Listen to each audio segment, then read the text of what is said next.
ለ10 ዓመታት ያህል ቆሻሻ ሲሰበስብ የነበረ አንድ ሰው በአንድ ወቅት በድንገት በእነዚህ ውድና የቅንጦት መኪናዎች ይከበባል። ይሁንና ይህ የሆነው 3 አስደናቂ ሴት ልጆች እንዳሉት ለማወቅ ብቻ ነበር። ትልቋ ልጁ በዛው አካባቢ በሚሊዮን የሚቆጠር ሀብት ያላት ቁጥር ባለጸጋ ሆናለች። ሁለተኛዋ ልጅ ደግሞ ታዋቂ ሳይንቲስት ስትሆን የመጨረሻዋና ትንሿ ደግሞ በከፍተኛ ደረጃ የምትከበር ጄኔራል ነበረች። ነገር ግን ይህ ሰው ይኖርበት በነበረው መንደር ውስጥ ከሴት ልጆች ይልቅ ለወንድ ልጅ ትልቅ ዋጋ የሚሰጥበት ነበር። በተከታታይ 3 ሴት ልጆችን መውለዱ ደግሞ ለዓመታት በመንደሩ ሰዎች መሳለቂያና መድሮ እንዲደርስበት ምክንያት ሆኖ ነበር። ይህ ሁሉ ቢሆንም ሰውየው ግን ሴት ልጆች ከወንዶች ያነሰ አቅም የላቸውም ብሎ ሁሉ ጊዜ የሚያምን ነበር። ቆሻሻ በመሰብሰብም ልጆቹን ወደ አስደናቂ ደረጃ ማድረስና ማሳደግ ችሏል።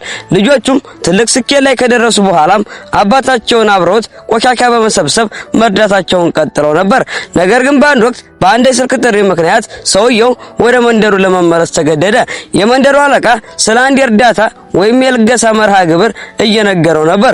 ሰውየው ነገሩን ቀለል አድርጎ ለማለፍ ቢያስብም ትልቋ ልጁ ግን አንድ ኢንቨሎፕ ፖስታ ሰጠችው። እንዲሁም እሱን ሄደው የሚቀበሉ የቅንጦት መኪናዎች አዘጋጀችለት።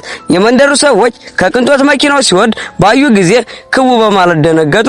ነገር ግን መኪናው የእሱ እንዳልሆነ ካወቁ በኋላ ወዲያውኑ አመለካከታቸው ተቀየረ። እንደገናም ሲሳለቁበትና ሊያጥላሉ ጀመሩ። አንዳንዶቹም ቆሻሻ ሰብስቦ የሚኖር ሰው ራሱን ለምን ሊያዋርድ ይመጣል እያሉ ይጠይቁ ነበር። ይሁንና ሰውየው ለመለገስ የተዘጋጀውን ፖስታ ወጣ። ነገር ግን የመንደሩ ሰዎች በፖስታ ውስጥ ምንም አይነት ገንዘብ ይኖራል ብለው ስላላመኑበት ነገሩን ይበልጥ ሊያከብዱበት ሞከሩ። በባህላዊ አዳራሽ ውስጥ አንደኛው የመንደሩ ሰው ሆኖ ብሎ መቀመጫ ወንበሩን በመምታት ይገፈትረዋል። በዚህ ምክንያት ሰውየው በሰዎች ከፍተኛ ሳቅና ታላቅ ታጅቦ መሬት ላይ ይወርቃል። የመንደሩ አለቃም በንቀት እየተመለከተው ወንድ ልጅ ያላቸው ብቻ ናቸው ብቁ የሚባሉት በማለት ያውጅ ነበር። 3 ልጆች ያሉት ሰውም በዚህ ማር ላይ የመቀመጥ መብት የለውም አለው። ሰውየው ቁጣውን በመክታት ሴት ልጆቹ ከነሱ ወንድ ልጆች 100 እጥፍ የተሻሉ መሆናቸውን በጽናት ተናገረ። የንግግሩ ወዲያውኑ አለቃውን አስቆጣው። አለቃውም ሌሎቹን በማስተባበር ሰውየውን እንዲከቡት አደረገ። ትምህርት እንሰጠዋለን በማለትም ሁሉም አወጁበት። በዛው ቅጽበት የሰውየው ስልክ መሬት ላይ ወደቀና መጮህ ጀመረ። አባቱ አደጋ ላይ መሆኑን የተረዳችው ትልቋ ልጁ ወዲያውኑ ለሁለቱ እህቶቿ ደወለችላቸው። ከዛም በፍጥነት ወደ መንደሩ ተመለሱ። በዚህ መሃል ግን ሰውየው ያንን ውርደት እየታገሰ ልጆቹ የሰጡትን የእርዳታ ገንዘብ መሆኑን በመግለጽ ፖስታውን በድጋሚ አቀረበ። የመንደሩ ሰዎች ግን በውስጡ ከ100 ዩዋን በላይ ሊኖር አይችልም በሚል ይበልጥ ሳቁበት። እንዲያውም የውርደት ሐሳብ አቀረቡ። በፖስታ ውስጥ ያለው ገንዘብ እኛ ካዋጣነው ከበለጠ ተንበርክከን ጫማን እንልሳለን አሉት። ሰውየው ግን በተረጋጋ መንፈስ ዋናው ነገር የገንዘቡ መጠን ሳይሆን የልብ ቅንነት ነው፣ የመንደሩ ሰዎችም እንዲጨካኝ መሆን የለባቸውም ሲል መለሰላቸው። ነገር ግን የመንደሩ ሰዎች ሊምሩት አልፈለጉም። እንዲያወዳድር ማስገደዱት። ሁለቱ የመንደሩ ሰዎች ወደፊት ቀረቡ። አንደኛው 500,000 ዩዋን፣ ሌላኛው ደግሞ 1 ሚሊዮን ዩዋን በልግስና ዋጡ። አጠቃላይ ድምሩ 1.5 ሚሊዮን ደረሰ። ትቢታቸውም ሰማይ ነካ። በዙሪያው የነበረው ህዝብም ሰውየው ራሱን ሲያዋርድ ለማየት በጉጉት ተሞልቶ ይሳለቅበት ነበር።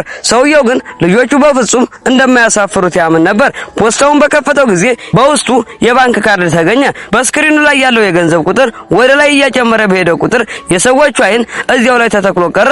በመጨረሻም ሙሉ አዳራሹ በድንጋጤና ባለማመን ሁሉም ጭጭ አለ።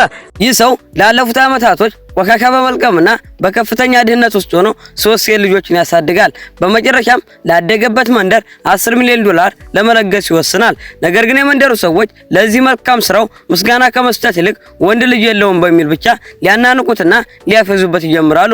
የገንዘብ ልገሳው እውነተኛ መሆኑን በመጠራጠር እንደዚህ ያለ ድሃ ሰው እንዴት ይህን ያህል ገንዘብ ሊያመጣ ይችላል በማለት ይሰለቁበታል። እንዲያውም የገንዘቡን ትክክለኛነት የሚያሳይ ማስረጃ እንዲያቀርብ ያስገድዱታል። እሱም በመገፍተርና በማዋረድ እያሉ በድንገት የመንደሩ ትልቅ የመሰባሰቢያ አዳራሽ በር ይከፈታል። የሀገሩ ከንቲባ በአዳራሹ ውስጥ ብቅ ሲል መላው ክፍሉ ጸጥ ይላል። የመንደሩ ሰዎች ይህን የመሰለ ትልቅ ባለስልጣን በአካል እዚህ ምን ሊሰራ እንደመጣ ግራ በመጋባት ይደነግጣሉ። ከንቲባውም ወዲያውኑ አንድ አስደናቂ መግለጫ ይሰጣል። ይህ መንደር 3 እጅግ በጣም ስኬታማና ተደማጭነት ያላቸው ሰዎችን ማፍራቱን ይናገራል። አንደኛዋ ከማርሻል አርትስ ማህበር፣ ሁለተኛዋ ከሳይንስ አካዳሚ፣ ሶስተኛዋ ደግሞ ከታዋቂው የሶንግ ግሩፕ ትልቅ ኩባንያ የተገኙ መሆናቸውን ያበስራል። ይህን የሰማው የመንደሩ አለቃ ወዲያውኑ ሰዎችን ሰብስቦ ከነዚህ ታላላቅ ሰዎች ጋር ዝምድና ያለው ማንኛውም ሰው ካለ ወደፊት በመምጣት ክብሩን ይውሰድ ይላል። ነገር ግን ማንም ሰው ሊንቀሳቀስ አልቻለም። በመጨረሻም ይህ የተናቀው ድሃ አባት ቀስ ብሎ ወደፊት በመራመድ ከንቲባው የጠቀሳቸው ሶስቱም ታላላቅ ሰዎች የሱ ልጆች መሆናቸውን በኩራት ይናገራል። ይሁን እንጂ የመንደሩ ሰዎች የሱን ንግግር እንደ ትልቅ ቀልድ በመቁጠር ይሳለቁበት ጀመር። ትኩረት ለመሳብ የተፈጠረው ውሸት እንደሆነም እያሰቡ እያለ ልክ በዛው ሰዓት ከአዳራሹ ውጪ የእግር ኮቴ ይሰማል። ሶስት ወጣቶችም ወደ ውስጥ ይገባሉ። አባቱ ልጆቹ የመጡ መስሎት አይኖቹ በደስታ ይበራል። ነገር ግን የመንደሩ አለቃ ወዲያውኑ ቀድሞ በመሮጥ ሊቀበላቸው ይሄዳል። ማንነታቸውን ሲጠይቅም አንደኛው የማርሻል አርቲስት ማስተር ደቀ መዝሙር፣ ሁለተኛው ደግሞ በሳይንስ አካዳሚ የሰው ኃይል ዳይሬክተር በልዩ ሁኔታ የተቀጠረ፣ ሶስተኛው ደግሞ ከሶንግ ግሩፕ ጋር አብሮ ለመስራት የመጣ ነጋዴ መሆኑን ይረዳል። የመንደሩ አለቃ ምንም ሳይጠራጠር ከንቲባው የጠቀሳቸው ታላላቅ ሰዎች እነዚህ ናቸው ብሎ በማሰብ ወደ ክብር ወንበር ይጋብዛቸዋል። በሌላ በኩል ደግሞ እውነተኛውን አባት ከአዳራሹ በጭካኔ እንዲወጣ ይደረጋል። ያደረገውን የገንዘብ ልገሳም ጭምር የፈጠራ ታሪክ ነው በማለት ይከሰሳል። ሌሎችም የመንደር ሰዎች በአባትየው ላይ በማሾፍና በመገፍተር እስከ መውጫው በር ድረስ ያዋርዱታል። አባትየውም ምንም ማድረግ ሳይችል በዝምታ በደሉን እየተቀበለ ወደ ውጪ ይወድቃል። ተስፋን መቁረጥ በዋጠውና መሬት ላይ በወደቀበት በዛው ቅጽበት ከሰማይ የመጣ ከፍተኛ የተሽከርካሪ ድምጽ አካባቢውን ያናውጠዋል። አንድ የቅንጦት ሄሊኮፕተር በቦታው ላይ ያርፋል። የሄሊኮፕተሩ በር ሲከፈት ሙሉ በራስ መተማመንና ግርማ ሞገስ ያላቸው ሶስት ወጣት ሴቶች ብቅ ይላሉ። በፕሮፌሽናል አልባሳት ያጌጡትና ከፍተኛ ስልጣን ያላቸው የሚመስሉት እነዚህ ሴቶች ወዲያውኑም የሁሉንም ሰው ትኩረት ይስባሉ። በመንደሩ መግቢያ ላይ ያረፈችው የቅንጦቷ ሄሊኮፕተር በሩ ተከፍቶ ሶስት እጅግ በጣም ያማሩና ዘንካታ አልባሳትን የለበሱ ሶስት ሴቶች ይወርዳሉ። እነዚህ ሴቶች ሌላ ማንም ሳይሆኑ ያበቆሻሻ መልቀም ያሳደጋቸውን ውድ አባታቸውን ፍለጋ ወደ መንደሩ የተመለሱ ልጆች ናቸው። ወደ ዋናው አዳራሽ ሲቃረቡ ግን ልባቸውን የሚሰብር ትዕይንት ይመለከታሉ። ውድ አባታቸው በመንደሩ ሰዎች ተከቦ የተቀደደ ጨርቅ ለብሶና መሬት ላይ ተንበርክኮ እያለ የመንደሩ ሰዎች ግን የስድብና የውርድና ናዳ ያወርዱበት ነበር። ይህንን ያየችው ታናሽ ልጃቸው የማርሻል አርቲስት መሪዋ አይኖቿ በቁጣ ይበራሉ። ወደፊትም ትራመድና ምንም ሳታቅማማ እጁን ስታነሳበት በአባቷ ላይ ሲያፌዝና ሲሳደብ የነበረው ሰው ወዲያውኑ ተመቶ መሬት ላይ ይወድቃል። የመንደሩ ሰዎች ይቺ ወጣት ሴት እውነተኛ የማርሻል አርቲስት ማስተር መሆኗን ሲረዱ በድንጋጤ ደንዝዘው ይቀራሉ። ነገር ግን ተሸናፊነቱን መቀበል ያልፈለገው ሌላኛው ልጅ ወደፊት በመምጣት እሱ ራሱ የአንድ ታዋቂ ማህበር ደቀ መዝሙር መሆኑን በኩራት እየተናገረ ሊገዳደራት ይሞክራል። ይሁንና እሱ ምንም አይነት እንቅስቃሴ እንኳን ማድረግ ሳይጀምር ታናሿ ልጅ በአንድ እጅ ጥፊ ብቻ ወደ ኋላ 3 ሜትር ያህል አሽቀንጥራ ተጥሏለች። ሰውየው በውርደት መሬት ላይ ከወደቀ በኋላ ማስተርን እየመጣለው እበቀላችኋለሁ እያለ እየጮኸ ጥሏቸው ይወጣል። ልክ በዚህ ጊዜ ሌላ የመንደሩ ወጣት በኩራትና በትዕቢት ወደፊት ይራመዳል። እሱ ራሱ የሳይንስ አካዳሚው ታዋቂ አባል መሆኑን እየተናገረ የሳይንስን ጉልበትና ስልጣን ልትረጁአችን በሚል ንቀት በተሞላበትና ሊያስፈራራቸው ይሞክራል። በዚህ ጊዜ ሁለተኛዋ ልጅ የሳይንስ አካዳሚዋ ዳይሬክተር በለስላሳ ፈገግታ ስልኳን አውጥታ አጭር ጥሪ ካደርጋለች። ከዚያም በረጋ መንፈስ ትቆማለች። ከጥቂት ሰከንዶች በኋላ የትዕቢተኛው ወጣት ስልክ ይጮሃል። ስልኩን ሲያነሳው የደወለው የሳይንስ አካዳሚው የሰው ኃይል ክፍል ነበር። ወዲያውኑም ከስራ እንደተባረረ ይነግሩታል። ወጣቱ በከፍተኛ ፍርሃት ተውጦ ወዲያውኑ ጉልበቱ ዝሎ መሬት ላይ ይደፋል። ይቅርታው ለማግኘት ይማጸናል። አሁን ነው እንግዲህ ከበፊቱ የቆመችው ሴት ሌላ ማንም ሳትሆን እሱ የሚሰራበት የሳይንስ አካዳሚ ዋና ዳይሬክተር መሆኗን የተረዳው። በዚህ ቅጽበት ቅድም ተመቶ የሸሸው ወጣት ከነማስተሩ ወይም ከናለቃው በድጋሚ ይመለሳል። ማስተሩ ስለመጣ አሁን ሁኔታው የተቀየረ መስሎት በትዕቢት ይጀነናል። ነገር ግን ያመሳፍንት የመሰለው ማስተር ታናሽ ልጃቸውን ሲመለከት የፊቱ ገጽታ ሙሉ በሙሉ ይለወጣል። በከፍተኛ ፍርሃት ወደ ኋላ ጥቂት እርምጃዎችን ይራመዳል።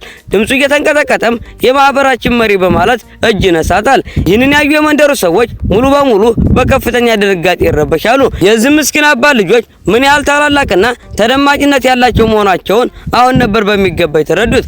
ነገር ግን ታሪኩ በዚህ አያበቃም። በሮዝ ልብስ ያጌጠውና የመጨረሻ ትዕቢተኛ ወጣት በራስ መተማመን በተሞላበት ስላቅ ወደፊት ይራመዳል። እሱ በጃንግ ከተማ ካለው ትልቁ ባለሀብት ጋር ያደርገ ስላለው ታላቅ የቢዝነስ ስምምነት ይፎክራል። የሱ ኩባንያ አንድ የገበያ ሲወጣ የማርሻል አርቲስት ማህበሩ ሆነ የሳይንስ አካዳሚው እሱን ሊያሸንፉት እንደማይችሉት ይናገራል። ያለውን የባለስልጣን ትውውቅና ስልጣኑን ለማሳየት ስልኩን አውጥቶ ሊደውል ሲል በድንገት የስልኩ ጥሪ የመጣው ግን ከትልቋ ልጅ ከሶንግ ግሩፓ ዋና መሪዋ ስልክ ይጮሃል። ስልኩ በረጋ መንፈስ ስታነሳው ግን ያትቢተኛ ወጣት የሚናገረው አጥቶ አፉ ተለጉሞ በድንጋጤ ይፈዛል። ይህ ቪዲዮ እናንተ ጋር ሲደርስ ቀጣይ መኖሩን ገብታችሁ ቸክ አድርጉ። ኮመንት ላይ ፓርት 4 እያላችሁ ጻፉ። ይመቻችሁ።